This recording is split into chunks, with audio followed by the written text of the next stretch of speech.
Members, welcome back to own channel stock market Funda में। अब देखो मार्केट कल कैसा रह सकते हैं, क्या मार्केट सस्टेन करेगा। और अगर आप देखोगे गिफ्ट निफ्टी तो देखो यहाँ पे 90 पॉइंट्स का कैप अप है।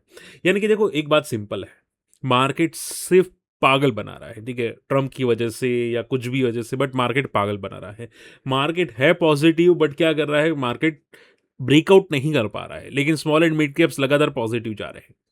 ठीक है, तो देखो जो लोग निफ्टी में ट्रेड करें ना, कैरी फॉरवर्ड पोजीशंस बहुत रिस्की है। याद रखिएगा, केयरफुल रहेगा, क्योंकि ट्रैप होने के चांसेस क्लियर है। ठीक है, जब तक देखो मैं तो बोलूँ कि कैरी फॉरवर्ड करो ही मत, जब तक ट्रम्प है ना, ये पगलू है ना, ट्रम्प पगलू, तब तक ये करो ही मत, क्योंकि वो बंदा ऐसा पागल बंदा है कि कुछ भी उखड़ के लाता है यहाँ पे मार्केट के अंदर। Okay, so be careful, Trump हर बार कुछ नया नया लाता है, इसकी वजह से प्रॉब्लम आ रही है मार्केट में। ओके, अब देखो मार्केट में कोई नेगेटिव न्यूज़ है क्या? तो मैंने आपको अभी एक वीडियो बनाया था जिसमें क्लियर बताया था कि यूएस टैरिफ लगाना चाहते हैं यहाँ पे 100 से लेके 500% का। वो रूल अभी पास होगा नहीं होगा 2 नंबर की बात है, बट अभी के लिए ऐसा कोई टेंशन वाली बात नहीं है, होगा तब देख लेंगे। ठीक है, कोई पैनिक सिचुएशन अभी के लिए नहीं दिखाई देती और ना ही निफ्टी पैनिक कर रहा है। अगर करता तो गिफ्ट निफ्टी आपको गैप अप नहीं दिखाई देता, तो आपको भी पैनिक नहीं करना चाहिए। ठीक है, बट देखो मैंने आज के पहले वीडियो में बताया था कि मार्केट निफ्टी मिड कैप जो है वो ऊपर थोड़ा रेजिस्टेंस ले रहा है। तो जनरली ऐसे ऐसे सिनेरियो में पता है क्या होता है, अगर मार्केट एक रेजिस्टेंस लेता है ना, यहाँ पे एक रेजिस्टेंस लेता है ना, तो थोड़ा सपोर्ट लेके फिर बाउंस करता है। क्लियर, सो थोड़ा केयरफुल है ना, अगर बीटीएसटी स्विंग ट्रेड करते हैं, मैं भी करता हूँ ऐसा डिस्क्लेमर, तो मैं थोड़ा सा हम लोग केयरफुल लेंगे, ताकि क्या है कि मार्केट में हमारा एसएल ना चले जाए। ओके, रही बात निफ्टी की, तो निफ्टी में आप देखो यहाँ पे सी, अब देखो यहाँ पे कल है सेंसेक्स की एक्सपायरी, और मार्केट आप देखोगे यहाँ पे काफी वॉलेटाइल था। अब अगर मार्केट वापस गैप अप ओपन हुआ, मान लो कि 24,150 के आसपास गैप अप ओपन हुआ, तो पूरा का पूरा वापस शॉर्ट कवरिंग आ जाएगा, और हो सकता है कि ये शॉर्ट कवरिंग पॉजिटिव साइड पे हो।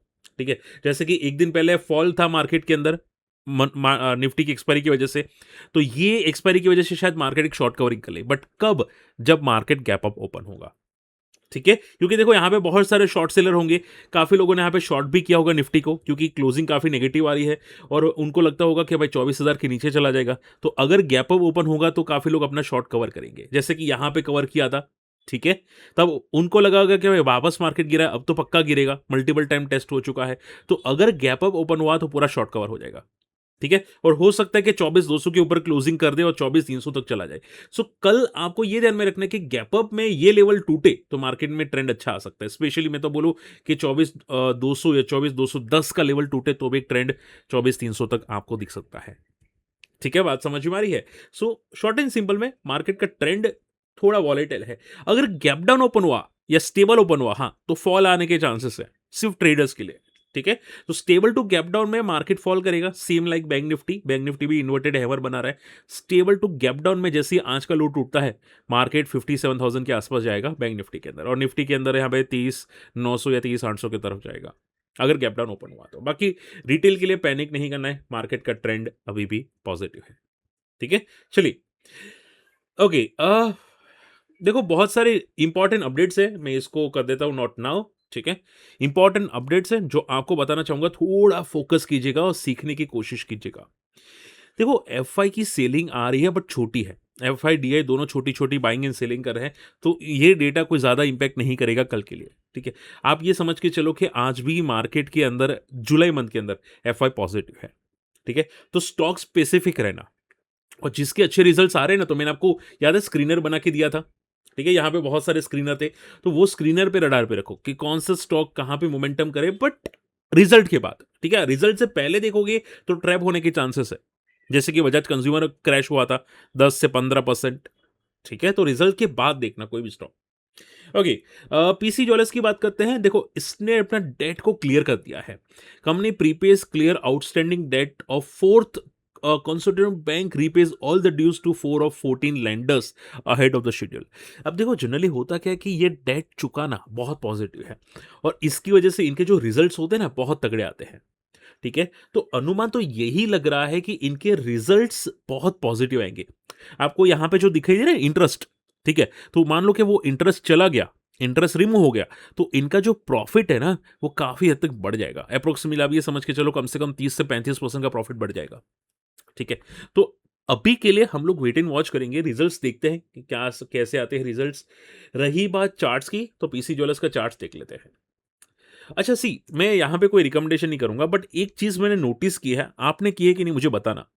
मैंने हर बार नोटिस किया कि जभी भी mid cap index life high cross करता है या टेस्ट करता है, या मिड कैप मार्केट पॉजिटिव होता है, तगड़ा भागता है, तब पीसी ज्वेलर्स, सिंधु ट्रेड या जो पेनी स्टॉक्स टाइप के होते हैं ना, जहाँ पे वॉलेटिलिटी ज़्यादा होती है, मैनिपुलेशन बोलते हैं, ठीक है, वो सबसे तेज़ी से भागते हैं।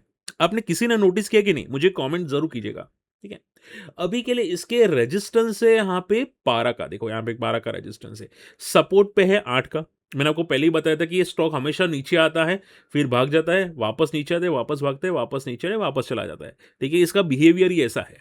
ठीक है, लास्ट टाइम जब मिड कैप इंडेक्स ब्रेकआउट किया था 2022-23 में, तब इसने भी आप देखोगे ₹2 का स्टॉक सीधा ₹10 चला गया था। फिर वापस क्रैश हुआ, वापस मिड कैप इंडेक्स भागा था, तो ये भी भागा था। तो इसका हर हर हर बार का ऐसा ही है। ठीक है, हर बार ऐसा ही करता है।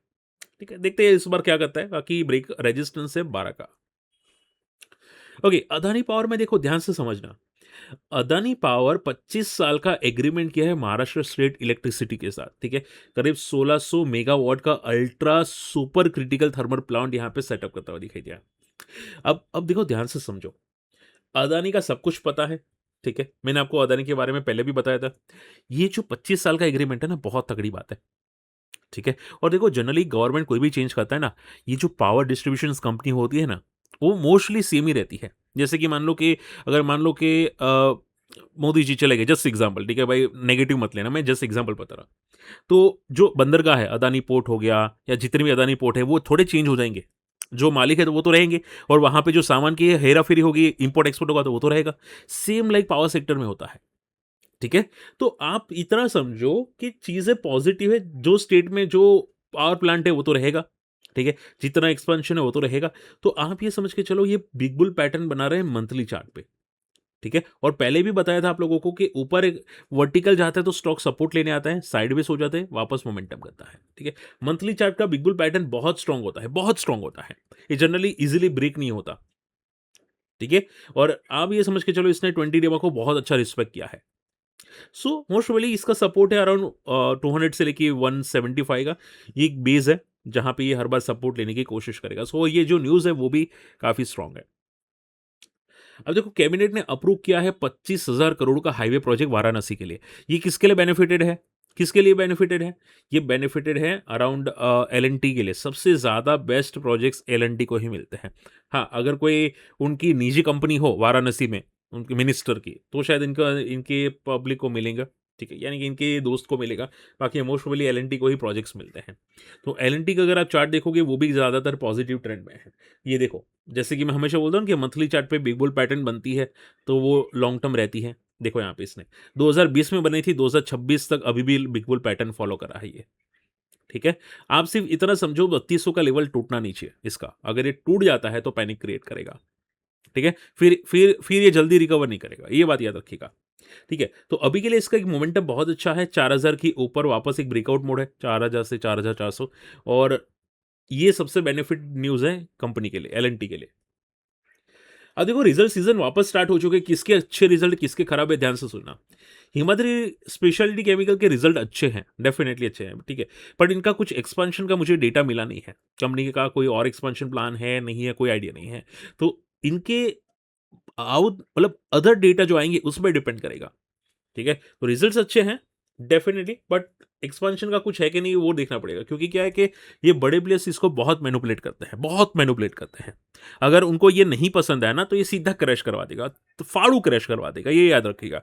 ये बड़े प्लेयर्स का हॉट फेवरेट वॉलेटाइल स्टॉक है। ठीक है, ट्रेड वाला स्टॉक है, आप ये समझ के चलो, वो ट्रेड करते हैं। तो इसने लास्ट टाइम ऐसे वर्टिकल मूव किया था, सपोर्ट लिया, monthly big bull pattern follow कर रहा है यहाँ पे भी, फिर यहाँ पे एक ब्रेकआउट जोन में है। अब देखो, 700 के ऊपर इसका एक ब्रेकआउट जोन है। ठीक है, 700 के ऊपर, तो जब तक ये 700 के नीचे है तब तक तो ये ऐसे ही मोड पे है। रिजल्ट्स डेफिनेटली स्ट्रांग है। ठीक है, बहुत तगड़े ग्रोथ है, बट फ्यूचर प्लान्स पे ये हमेशा वर्क करता है। एचडीबी, ठीक है, एचडीएफसी बैंक फाइनेंशियल के जो रिजल्ट्स है, डेफिनेटली फाड़ू रिजल्ट है। प्रॉफिट 38% से ग्रो हुआ है। ठीक है, तो इसके रिजल्ट्स अच्छे हैं डेफिनेटली। अब देखो, इसके रिजल्ट्स के हिसाब से तो अच्छा है, बट प्रॉब्लम पता है क्या है? ये स्लो कंपनी है, तो केयरफुल है ना, क्योंकि ट्रैपिंग होने के चांसेस है। देखो मान लो कि निफ्टी ब्रेकआउट करता है तो हो सकता है ये भी कर ले, ठीक है? बट ये हाथी है, हाथी को चलाना बहुत डिफिकल्ट है, बहुत स्लो चलते हैं, ठीक है? Same like HDFC bank. Okay, तो बी केयरफुल, कॉशियस रहना। इसने ब्रेकडाउन किया था, रिकवर किया। अभी जब तक कि ये 800 के ऊपर नहीं जाता तब तक ये इसमें दम नहीं बचा है, ठीक है? तो इसके रिजल्ट पॉजिटिव है, बट मुझे डाउट है कि क्या अगर मान लो कि गैप अप ओपन हुआ तो सस्टेन करेगा कि नहीं, एक सबसे बड़ा क्वेश्चन है। सो याद ये रखिएगा कि भाई मान लो कि गैप अप ओपन हो, कि सर ये तो गैप अप ओपन हुआ, 5% भाग गया, 6% भाग गया, अरे सर 7% भाग गया, अरे सर 9% भाग गया। भाई जल्दबाजी मत करना, ठीक है? पहले इसकी क्लोजिंग देखो, क्लोजिंग कहाँ पे आ रही है, क्या डीआई पे आ रही है, ठीक है? क्योंकि होता कि 11 बजे के बाद स्टॉक फॉल करना स्टार्ट कर लेते हैं, ठीक है? ऐसा मैंने देखा है, सीरियसली बोल रहा हूँ, मजाक नहीं कर रहा हूँ। विक्रम सोलर को याद रखो, किसी को याद है विक्रम सोलर? ठीक है, ये बंदा यहां पे रिजल्ट आए थे, ये मंथ जहां पे 400 बनाया था, गैप अप ओपन हुआ, नया हाई बनाया, उसी दिन स्टॉक गैप अप ओपन होने के बाद क्रैश हुआ और उसके बाद देखो 175 तक जाया है, ठीक है? तो कोई भी स्टॉक अच्छे रिजल्ट आने पे गैप अप ओपन हो, पागलों की तरह घुस कूदोगे ना, ठीक है, तो वो जो हाथ है ना पीछे ही आ जाएगा, ठीक है? आपके अंदर ही चला जाएगा सीधा। तो ये याद रखो कि कोई भी स्टॉक गैप अप में फोकस मत करो, पहले उसकी क्लोजिंग आने दो, भले जितना भी भागे, पहले क्लोजिंग आने दो, ठीक है? क्योंकि जो पैसे हम लोग कमाते हैं ना वो इंपॉर्टेंट है। समझ में बात है? आने देखो, जितने हैं उतने बचाने हैं, ये याद रखो। कमाएंगे तो हम लोग कमा लेंगे, बट जितने हैं उतने बचाने हैं। जीटीपीएल की बात करते हैं, नंबर्स बहुत ही घटिया है, बहुत ही वर्स्ट एवर नंबर है। पहले जो 100 मिलियन का प्रॉफिट था वो सीधा 30 पे हो चुका है। अब देखो ये कंपनी जिस तरह से जा रही है ना, मुझे तो लगता है कि कंपनी पता नहीं क्या करेगी। क्या बोलते हैं यहाँ पे, रिलायंस ने इसकी कंपनी को पूरा का पूरा बिगाड़ दिया, पूरा का पूरा बिगाड़ दिया कंपनी ने, ठीक है? जो चल रही थी उसकी हालत पूरी खराब कर दी है। एक टाइम पे 275 का स्टॉक था, आज 65 पे ट्रेड करा है, ठीक है? 55-65 पे ट्रेड करा है। और अगर ये लेवल टूटता है ना, गया पाताल में गया ये बंदा सीधा, ठीक है? सो बहुत केयरफुल है ना, 50 का बहुत इंपॉर्टेंट सपोर्ट अगर टूटता है सीधा 25 पे आएगा। और जिस तरह से इसके रिजल्ट क्रैश हुए ना, ठीक है, बहुत तगड़े क्रैश हुए हैं। सो बहुत केयरफुल है ना, ये फटेगा, बहुत नीचे फटेगा। एंड जन स्मॉल फाइनेंस बैंक के अच्छे रिजल्ट्स है, ठीक है? देखते हैं कल क्या मोमेंटम करता है, बट हाँ, एज कम्पेयर टू जितने भी स्मॉल फाइनेंस बैंक काफी बेटर रिजल्ट है, काफी काफी इंप्रूवमेंट रिजल्ट है। चलिए, अब देखो ये स्टॉक कौन सा है मुझे बताना, चार्ट बताना, ठीक है? लॉजिस्टिक कंपनी है, काफ़ी लोग नाम जानते होंगे, इसने भी 2-3 दिन पहले हाई बनाया था, लाइफ हाई बनाया था। अब चार्ट पैटर्न थोड़ी समझना, क्योंकि ये इंपॉर्टेंट है।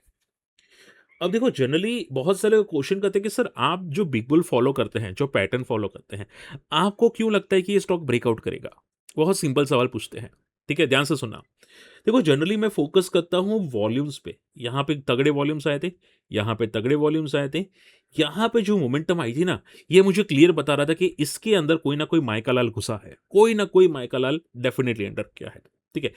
ये जो 3 कैंडल्स मोमेंटम आई ना, ये पक्का हो गया कि इस बंदे को आगे आग फाड़ू मोमेंटम करनी है, ठीक है? हाँ, वो सपोर्ट लेके आग फाड़ू मोमेंटम करेगा, बट करेगा ज़रूर।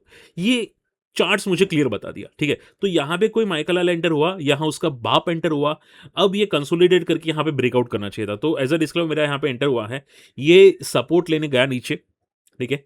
फिर वापस यहाँ पे कंसोलिडेट हो सकता है, यहाँ से इतना कंसोलिडेट करे या 20 डे वहाँ पे सपोर्ट ले, फिर जाके ये ब्रेकआउट करे। बट जो मोमेंटम कर रहा है ना, बहुत तोड़ू-फोड़ू मोमेंटम कर रहा है, ठीक है? अब तो 2 पॉसिबिलिटी हो सकती है, या तो मेरे को गलत साबित करके क्रैश हो जाएगा, या फिर यहाँ पे कंसोलिडेट करके नया मोमेंटम करेगा। और अगर ये मोमेंटम करता है, मान लो एक एग्जांपल करता है, ठीक है? तो ये जितना बड़ा मोमेंटम करेगा ना, ये इतनी बड़ी रेंज को ब्रेकआउट करेगा।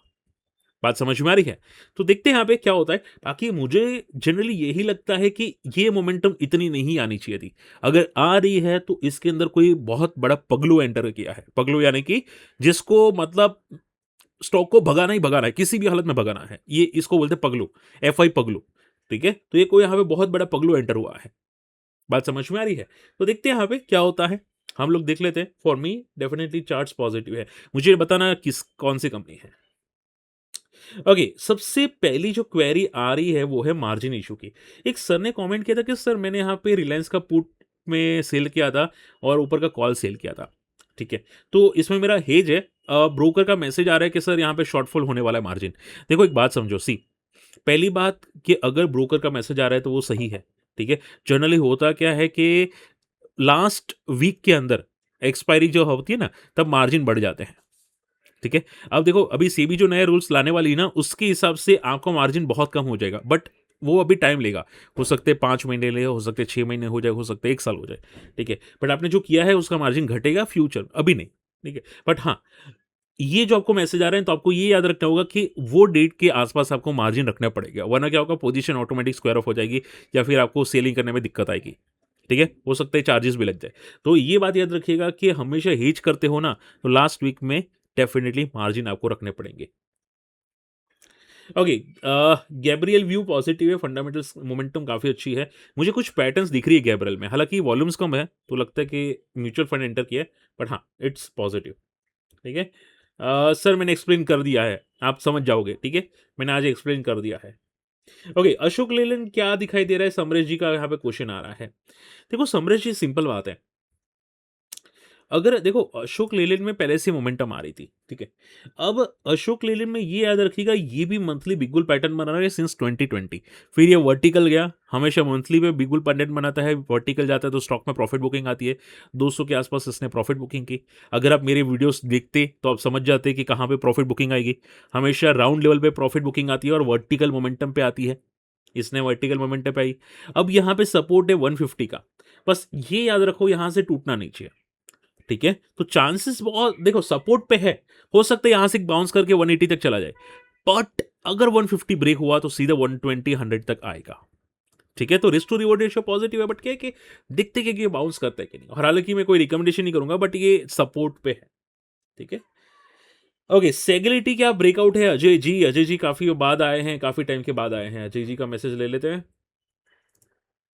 देखो अजय जी, सी सेगलिटी को मैं भी बहुत टाइम से रडार पे रख रहा हूँ, ठीक है? इसके रिजल्ट्स नज़दीक है। मुझे नहीं लगता रिजल्ट से पहले ये मोमेंटम करेगा। ये रिजल्ट को देख के ही कुछ करेगा, तब तक तो नहीं करेगा, क्योंकि बड़े प्लेयर्स को जानता हूँ, सेगलिटी का हॉट फेवरेट है उनका, ठीक है? बट अगर मान लो रिजल्ट के बाद भी मोमेंटम नहीं किया तो नेक्स्ट क्वार्टर रिजल्ट के बाद मोमेंटम करेगा, बट ये रिजल्ट से पहले मुझे नहीं लगता चलेगा। हाँ, जब चलना स्टार्ट करेगा तब तो पागल हो देगा, ठीक है? तो अभी तक ये रेंज में है, ठीक है? और मुझे लगता है रेंज रिजल्ट से पहले तो नहीं टूटेगी, ठीक है? और लास्ट क्वेरी, चलिए ऑलमोस्ट सभी क्वेरी डन। आई होप आज का वीडियो पसंद है, वीडियो शेयर करना, चैनल सब्सक्राइब कर लेना। मिलते हैं अगले वीडियो में, बाय।